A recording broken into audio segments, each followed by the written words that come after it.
Welcome to the Candice Malcolm Show here on Juno. Thank you so much for giving us a part of your long weekend. I hope you're having a safe and fabulous time. If you're not getting time off, especially if you're one of those first responders out there working, thank you so much for the work you're doing.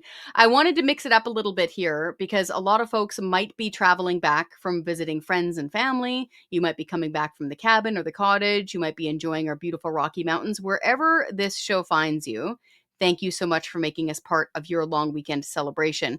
I wanted to put a quick bug in your ear because if you're driving a car, if you're taking a road trip as part of this beautiful long weekend, we're on borrowed time here before the federal government really messes up your ability to purchase the vehicle you want to. I'm talking, of course, about the looming ban on gasoline and diesel powered vehicles. People often refer to this as the EV mandate. I don't like saying that though, because I find it lets it go under the table. It slips off and under the door. This is a ban that is going to be on the sale of what I would call normal gasoline and diesel powered cars. Now, based on stats, okay, the latest quarterly one stats we have for this year show that just over 9%, 9 with an N, 9% of new vehicle sales have been EVs this quarter in Canada. So that's less than 10%. So that means it's not a super popular choice for people for whatever reason. A lot of people still can't afford to buy a fully battery powered car, even with the federal government rebates factored in. Okay. On average, your average, commuter sedan compared apples to apples, it's about $20,000 more to buy a fully electric battery powered version of that. Okay. Two, a lot of folks can't use a battery powered vehicle, an electric vehicle, for their uses. They could be hauling horses to a rodeo. They could be hauling a camper for their kids to go enjoy. They could have a boat, okay? They could be a tradesperson. They could be hauling a whole bunch of tools into more remote locations that don't have super convenient fast charge stations.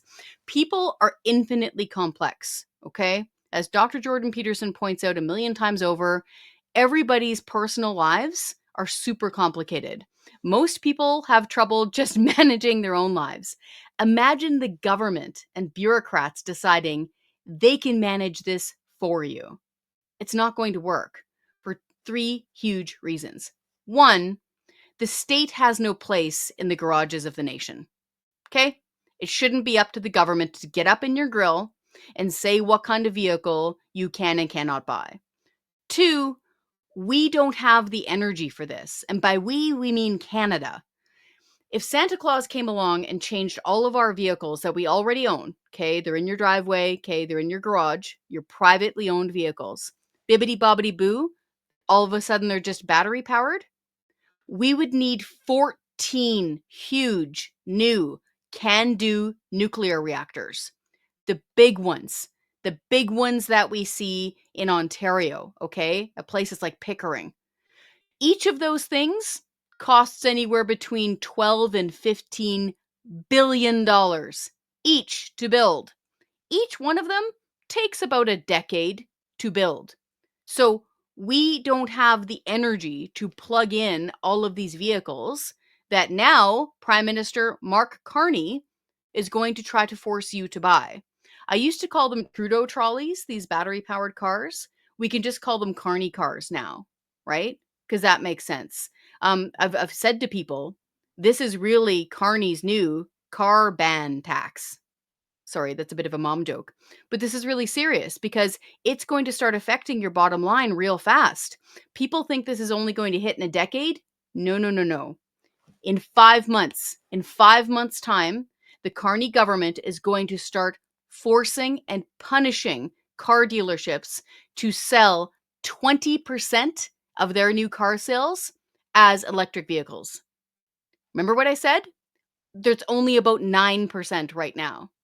Guess who's going to have to eat that extra 11%? You. Yeah. Car dealerships are going to be punished financially by the federal government if they don't make the federal government's quota. And it's also going to affect your ability, the supply of normal gasoline and diesel powered vehicles. meaning when you go to the lot, it might not be available, the one that you've been counting on and saving up for. So as you're enjoying, hopefully, your long weekend, okay? Hopefully you're doing the Life is a Highway thing with Tom Cochrane. That would be awesome here in Canada.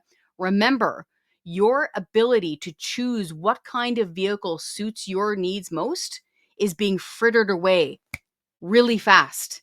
And the restrictions kick in 5 months' time. And it is going to cost you big money. Speaking of money, we don't have the money, by the way. Even if you wanted to go full Jetsons, okay, wouldn't that be nice to, electrify Canada and everybody gets to do the A-team thing and dig in and build stuff? We don't have the cash for that.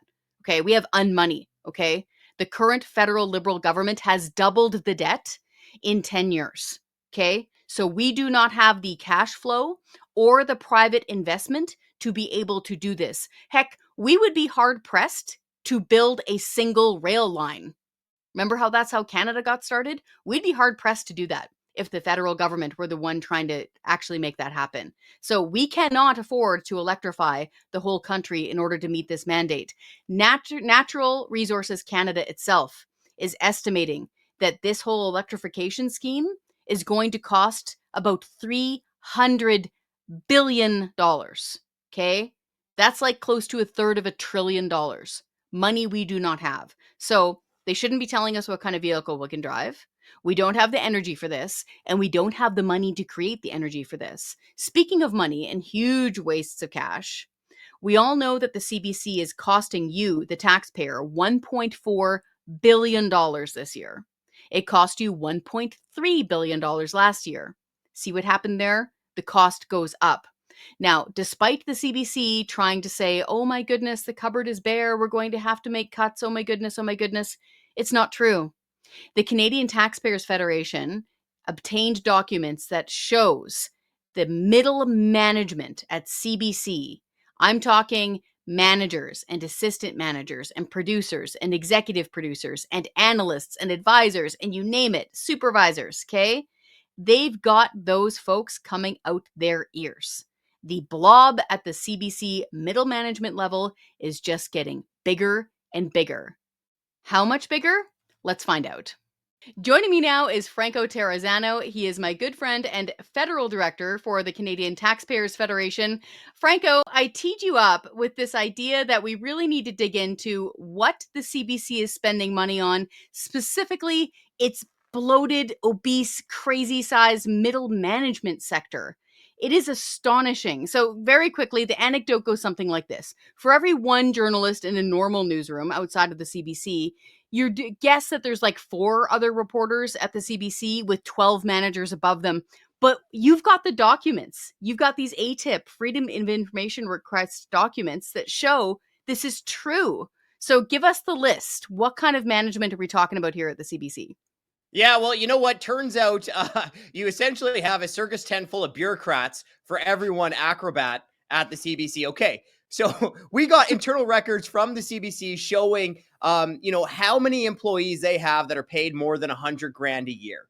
All right, and it lays out all the different positions. I have some notes in front of me, and ladies and gentlemen, buckle up, okay? Because the CBC's own records show that they have 180 managers, 277 senior managers, 124 directors, 106 senior directors, 28 executive directors, 493 producers, 36 technical producers, 168 senior producers, 86 executive producers, 130 advisors, 81 analysts, 120 hosts, 80 project leads, 30 lead architects, 25 supervisors, and many other bureaucrats that are paid more than $100,000. So, I mean, the bureaucratic bloat at the state broadcaster is unreal. It's insanity. Taxpayers are the ones footing the bill. I mean, Kris, look, CBC is pretty much exactly what you'd expect a news station to look like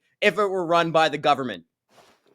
That's exactly it. We could do the whole show. That's it. But no, let's dig into it a little bit more because a lot of folks who are listening are probably shaking their heads thinking, do they really need that amount of managers? No, they do not. Okay. If you work in a newsroom, you've usually got like a room hopefully full of reporters, usually not anymore, but full of reporters. Then there's like maybe 2 editors and there's 1 news manager, okay? There might be some mucky muck in a far away office who's managing both the radio and TV, but as far as management goes, there's usually 1 person for like the whole room for the whole day. So this is just nuts, but it's not surprising because it shows. We often see that the CBC has got tiny audiences. Like their audience share for CBC News World, their prime time, is 1.8%, meaning 98% of the TV viewing public in Canada is choosing to not watch them. And as a longtime journalist, I couldn't tell you what an architect is at a media company, much less a lead architect. Maybe they're the ones who design like the space age national set or something. But on top of that, it isn't just the term manager in there. You've got like advisors. Okay. I looked that up on what that is. And I found a job posting for the state broadcaster. And an advisor is somebody who advises and wanders around. I don't know if they wear a robe and sandals, but they have to like advise their employees on everything from like history to like DEI practices at work. Like, this is such a bloat here, Franco. Well, I guess that's one way to get your viewership numbers up, hey? Just add some more bureaucrats and middle managers, right? Like, I mean, look, I'm laughing because otherwise I'd just cry. I mean, hundreds of managers, directors, producers, many other bureaucrats, all paid more than $100K at the CBC. Is there any wonder why it's costing taxpayers more than $1 billion every single year? And like, look, we also got some separate access to information requests that show how the number of CBC staffers taking a 6-figure salary have ballooned over the years. Okay, so you actually look now, more than 1,000 CBC staffers are taking 6 figures. It's the increase is more than 300% since 2015. Right. So the number of CBC staffers taking a 6-figure salary has increased by more than 300% since 2015. And, you know, like, here's the real practical thing for people who are listening in government or just our regular Canadians and our friends. Look, the CBC is always crying poor, right? Always saying the cupboards are bare. Hey, government, give us more taxpayer cash. Pretty please, pretty please. And now you have a government that's talking about a spending review. Well, these records, the CBC's own records, where you have all these managers managing managers, proves that there is so much fat on the CBC steak that they can cut. Yeah, big time. And I'm going to warn people right now, okay, as they're going into these negotiations, blah, blah, blah, in the fall, you watch. The CBC will do something dramatic. They will take one thing that somebody still likes at the CBC and they'll kill it on the air. They'll like get rid of it because that's what they did back when Prime Minister Stephen Harper was in charge, and he went through all the departments and said, "Hey guys, could you guys find, I think it was between 5 and 8% savings." What did the CBC do? Did they trim down their huge middle management bloat? No. Did they stop all their, crazy staff meetings that they have all day, every bloody day? No. They just canceled a CBC radio program that everybody liked that cost next to nothing to produce because it was all done on the phone internationally. It was this little tiny half an hour long show because it caused a big splash. And that's what you watch. Mark my words. That is what they're going to do. And what's frustrating here, Franco, is exactly to your point. We often hear them say, oh my gosh, we're going to have to do rollbacks. We're going to have to do layoffs. The cupboards are bare, blah, blah, blah, blah. So much so that the former CEO, Catherine Tate, the lady with the bright red hair that was at committee all the time, she went on the national, like on TV with Adrian Arsenault, saying, oh, well, we can't really talk about bonuses, but she said they were going to have layoffs. They said they were going to have cuts. Nope.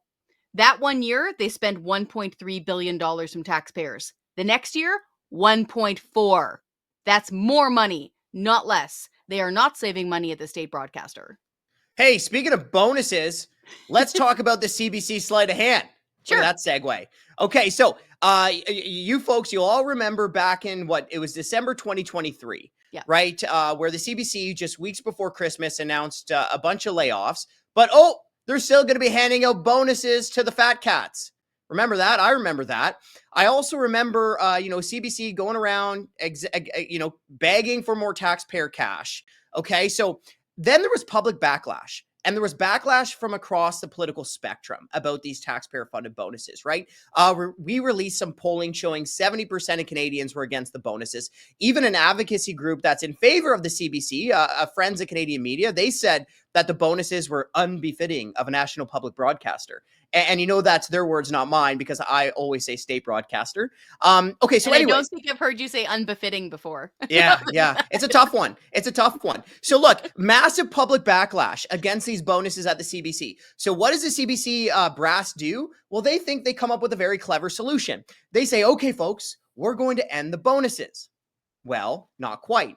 So records that the CTF obtained from the CBC shows that they did cancel the bonuses, but then they turned around and jacked up the salaries massively. Okay, so last year, the CBC handed out record high pay raises of $38 million. For comparison, in the year before, in 2023, they handed out $11.5 million. Okay, so the higher pay raises more than offset the elimination of the bonuses. So essentially what the CBC did is they didn't listen to Canadians. They didn't save Canadian taxpayers any money. They were just trying to avoid a bad press day by ending the bonuses and then turning around and jacking up the salaries with these massive, massive pay raises. You know, I'm wondering if they thought that Canadians would fall for this. That if they just removed the big label on the bucket of money that says bonuses and squeaked on a Sharpie that says pay raises instead, that people would just be fine with it. Good on you for finding that out. I really wanted to ask you this though. What kind of did we get pushback on this? Like, did the CBC get all huffy about this, us calling them out on this? Yeah, they did. I can't remember exactly what they said, but they're upset that we were calling it a sleight of hand. Well, we're upset with you for costing taxpayers so much money. Okay, Yeah. so we're Yeah. upset with you too. So the feeling is mutual. Yeah, they got upset about it, but look, I mean, what they did is they ended the bonuses, kind of, right? Except when you read the fine print, they just turn around and hand out record high pay raises. So look, I mean, the moral of the story here for taxpayers is this, right? The CBC's own records show that it has a bloated bureaucracy full of highly paid managers managing managers. The next takeaway is that, you know, the six-figure salaries at the CBC has ballooned by more than 300% since 2015. And finally, well, look, the CBC isn't saving taxpayers money if it just replaces taxpayer-funded bonuses with higher taxpayer-funded pay raises. So look, the only way to really end the gravy train, and oh boy, is it full steam ahead, is to just defund the CBC. Yeah, big time. I will end on this. Two things. One, I think it was in your first round of A-tips that you were talking about there, where we were listing all the managers managing managers and the advisors and the whatever lead architect people that all make up. Just picture an office tower, okay, full of humans. That's the CBC, and you're paying for it all, okay? It's not the folks out there in the field.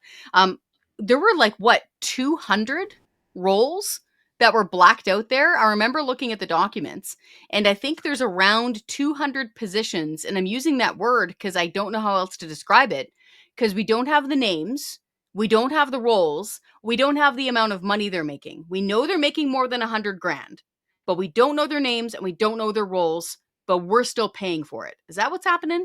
Yeah, they redacted more than 200 roles. They Okay. did. Yeah. Okay. And Transparent. for crazy. And for folks who are like, oh, well, maybe it's a host and it's a state secret. No, there are hosts listed on there, okay, Yep. including with some of their names. So it's not that. So I don't know who these phantom people are, but you're paying for them, 200 of them. Lastly, the CBC is trying to make it so that we can't find out how much they're spending on advertising, okay? And we're not asking for trade secrets of exactly how you got some great ad deal or whatever. No. We're asking for the lump sum amount of what the CBC, the state broadcaster, is spending on advertising outside. So when you're watching hockey or something and you see another ad for CBC Gem, how much is all that costing you cumulatively? They're refusing to tell us.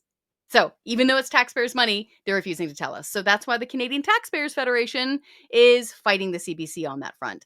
Franco, thank you so much for your time today. Thank you for actually putting names and numbers to the long-held suspicion that the CBC is super management heavy. We actually have a joint op-ed that's coming out in the Toronto Sun newspaper chain on this, describing the blob that has taken over the CBC. Thank you so much.